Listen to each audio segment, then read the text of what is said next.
अस्सलामुअलैकुम हज़रात, एक ज़रूरी ऐलान सुनो।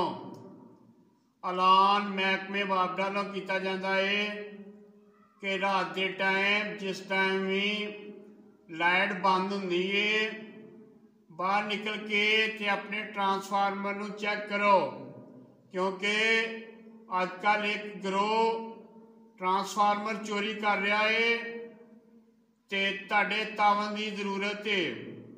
जिस टाइम भी लाइट जाती है, बाहर निकल के ट्रांसफार्मर के कोल वेखो भी कोई प्राइवेट गड्डी तो नहीं, कोई वापडा दे नाल मिलदी जुलदी गड्डी तो नहीं, कोई मशकूक बंदे तो नहीं।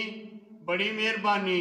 खसूसी तौर पर वापडा नाल ऐलान किया जाता है कि जिस टाइम भी रात को लाइट जाए, अपना बाहर निकल के ते ट्रांसफार्मर लाजमी चेक करो कि कोई मशकूक बंदा, कोई मशकूक गड्डी तो नहीं।